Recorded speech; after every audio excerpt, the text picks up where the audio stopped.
Hey, what's up, everybody? It is I, TJ, back again with another review of Tokyo Revengers by Kenwa Kui. This time we're looking at chapter 259, titled Like a Something Demoniac.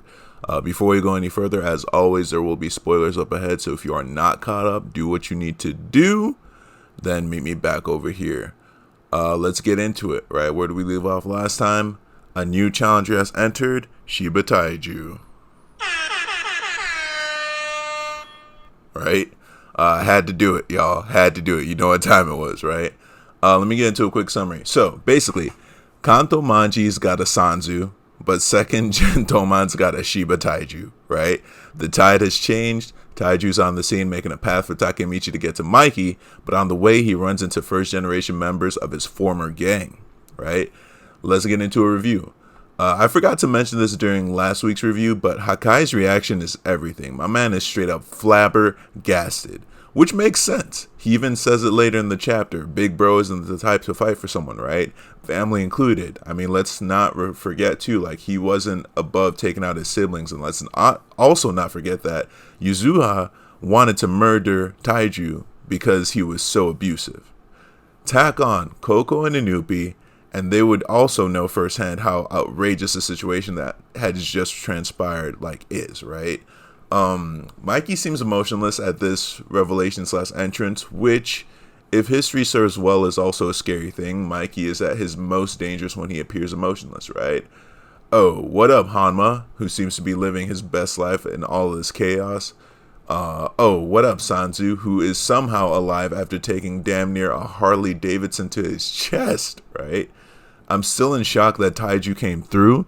It is 100% that Takemichi has a W over him, if you recall that arc. But man, those words of encouragement that he gave Takemichi, calling him captain, like, in all seriousness, bruh. Who could have seen a scene like this coming, right? I really laughed out loud when Takemichi started running with Taiju like he was about to do something. Not discounting Takemichi's strength, but it's like, Taiju ran through the majority of Kanto like Captain Marvel in that scene of Avengers Endgame. You know the scene. Takemichi, it sure is reassuring to have him as an ally. Man, listen. But then, Waka and Benkei. The OGs stand in the way of a young blood. I'll have a bit more to say on that in my predictions. Let's real quick take a look at the Forest again. Koko and Inupi, awake, confirmed. Benkei and Waka, confirmed, still standing. Hakai and Mitsuya, awake, right? Chifuyu, awake. Sendo, I think we can assume is awake at this point, right? Even though we haven't seen it in the panels.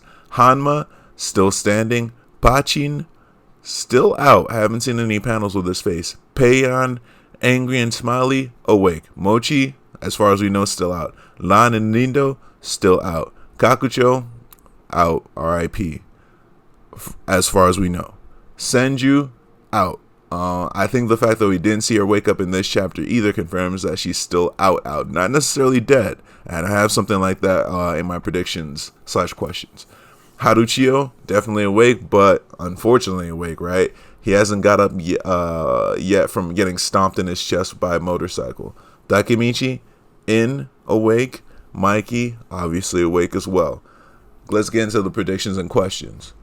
I'm hoping Taiju isn't a one-man army on this one. Maybe he brought back some more reinforcements. Although, I guess you could argue Koko and Inupi, but I think that's a stretch. I mean, 6th division captain, can you be a captain and also the solo member of your division? I don't know. I mean, these are special circumstances, right? Taiju might just retire Waka and Benkei. But maybe this is the battle that finally reveals why and how they switched, right? And if that's the case, I can see Senju waking up during that scene.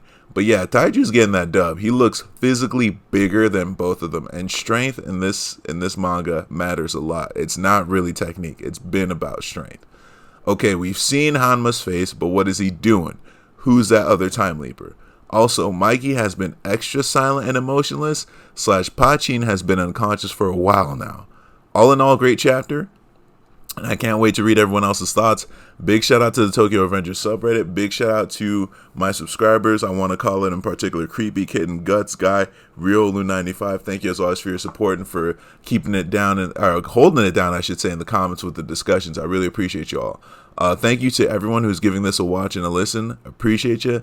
And if you like what you're hearing, hit up the main podcast, give it a follow at Now Mind You Pod on Instagram and damn near every bit of social media, NOWMINDYOUPOD. If you like what I'm saying, hit me up. Tuss4_skate on Instagram, TUSS4 4_skate. Peace, y'all.